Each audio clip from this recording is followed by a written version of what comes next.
Hey everyone. You guys are all doing great today. Actually, we're coming from Good Friday. This was his resurrection day. Very, very powerful, emotional day. I'm sure a lot of you saw the live video I posted. I still to this moment don't know what country that was filmed in, but when they had a miraculous event take place with the cloud formation and the formation of a hand in the sky, you know, that's what a couple of those prophets were talking about, that there were going to be a lot of miraculous things taking place during Easter time. So what better time for something like that to occur but during his resurrection? So very, very powerful. God again reminding everybody who the creator is. Filming a little bit late tonight, didn't mean to, but had to get my hair cut. Believe it or not, I actually got my hair cut. Looks a little bit healthier, but it's not going to be this color tomorrow. It's going to be red. So I feel much better though. My bangs are still a little long, but they're a lot more even. So a couple of things that I received. Yesterday I posted they've been leading me to a lot of videos on YouTube as well. As they lead me to things or people or things that teach me stuff and things that he wants me to incorporate in my work. And I came across this very powerful video on spiritual warfare. Very powerful video. And I looked at that video and I said, you know, I'm going to share this on God's Daily Message to you. When I watched it, after I watched it, I heard God say to me, you're a commander. Now, there's been 3 times in my life when God will tell me something. Now, you don't ever question what God says to you, okay? And nor will you deny it or tell him no or, you know. But because you yourself don't think that you qualify for certain things, or at first you're taken aback because you're like, what? There's been 3 times in my life where the first time was before I did this page. I think a lot of you who've been followers of God's Daily Message to you for the past 10 years remember the story where I kept having synchronicities of white doves everywhere. Okay, and I finally, you know, came out of the house one morning while I was waiting for the kids to get ready for school, and I saw a white dove in my driveway, just sitting there in my driveway. And I see it in the mirror, and I just open my car door and I look, and he's just looking at me. And I'm like, okay, you don't see pure white doves in Vegas unless they belong to a magician somewhere on the strip, right? So I knew that that was a synchronicity and a message. So I prayed and I was like, Father, I go, what does this mean? I keep seeing the doves. I know they mean peace, but what else is that? And an angel came to me in my dream that night and said, you're a messenger. You're going to tell people. Now, back then in 2010, Facebook was really starting to take off, right? And I had just opened or created a personal Facebook account.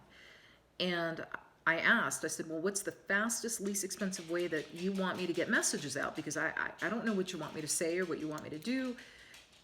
And right at that moment, I saw on the news that Facebook had over 200 million users. And I was like, whoa, and figured out that I could create a community page that was free. Now, so I create the community page, and I remember this is July 9th, 2010. And I said, what would you like for me to say, Lord? He says, I want you to talk about forgiveness. That's the biggest problem everyone has, okay? This is when I really started to hear God clearly. So here's me typing the first message, and I go, God, this is a social media site. Nobody's going to see it, or it's just going to pass through the news feed. No one's going to care, you know? And as if like I knew more than God, right? And he said, do it anyway and put it in all caps. So I did. And that's why I tell you guys, if you ever scroll all the way down through God's Daily Message to you and go all the way down to like the early, 2010 to like 2013-ish, you'll see all the messages in caps.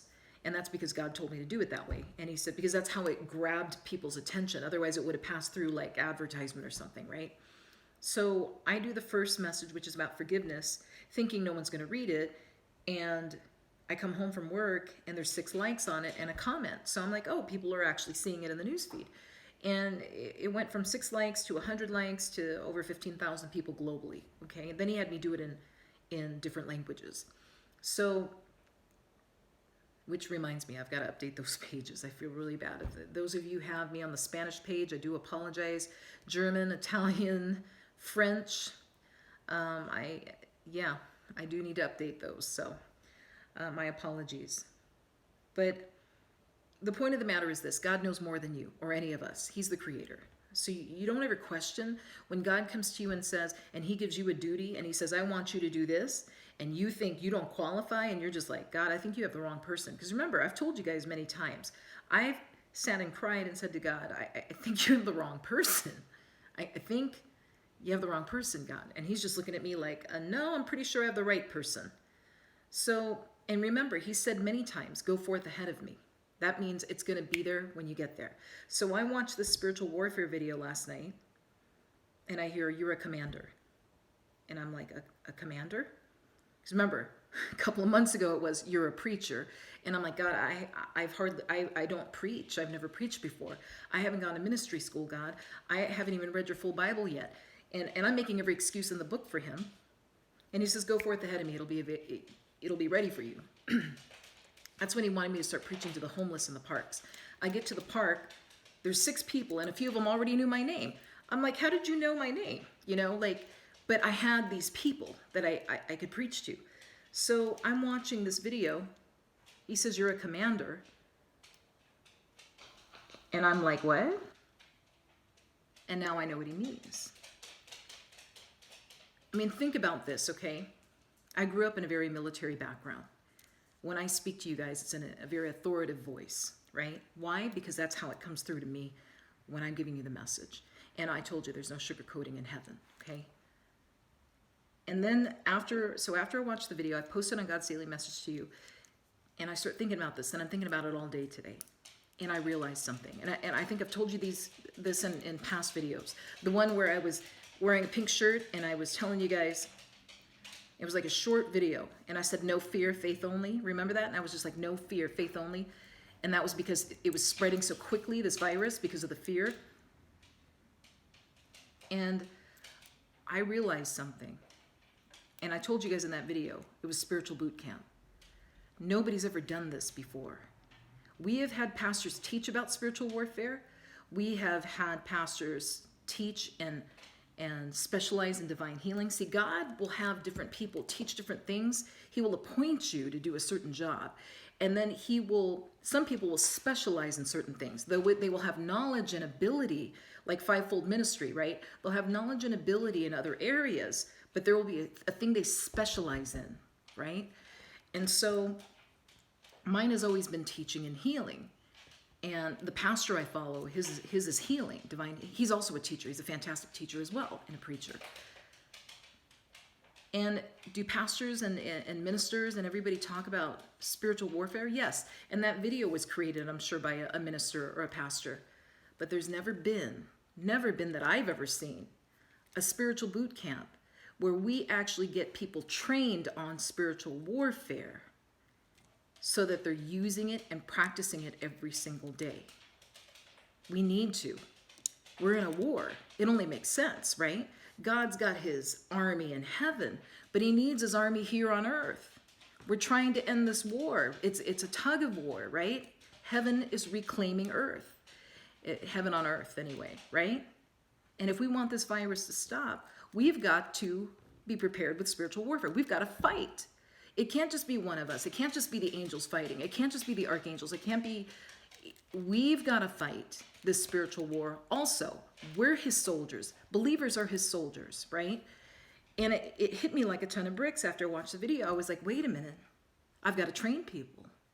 I've got to train people on spiritual warfare. So, hence the commander title he gave me, right? But what's it matter about titles? It doesn't matter. It's not, it's just something he said to me, right? Think about that.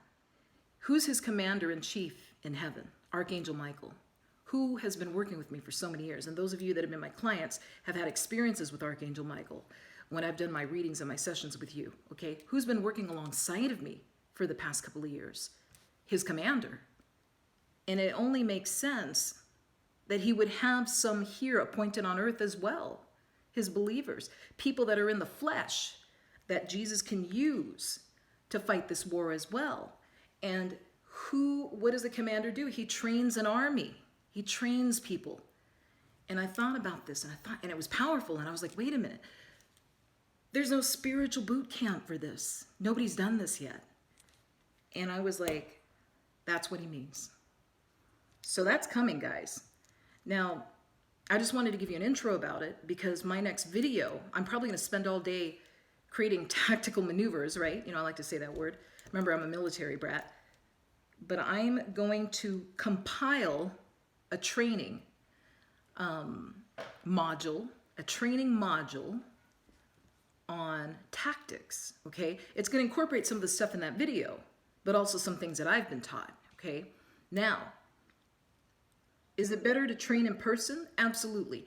And I already got a vision of when I open this healing center, making that a requirement, right? A requirement on divine healing, a requirement on spiritual warfare, because they all go hand in hand, right? The only time this war is going to be over is when we finally defeat the enemy 100% and everybody's on board with heaven on earth, okay? So we're always going to need to be fighting.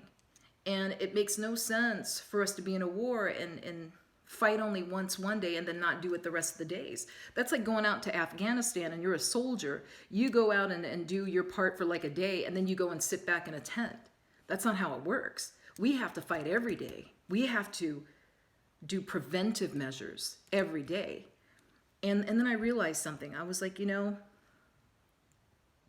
I've always realized that, you know, though I had always been told, you know, you have a great speaking voice or whatever, I always heard my voice as very militant sometimes, right? Very commanding at times. My children will tell you.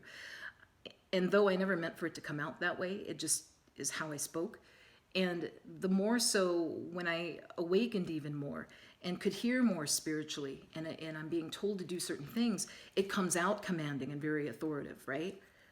And I thought, no wonder why, okay, there's all kinds of noise outside. No wonder why he would say that to me, right? Let me pause this for a second.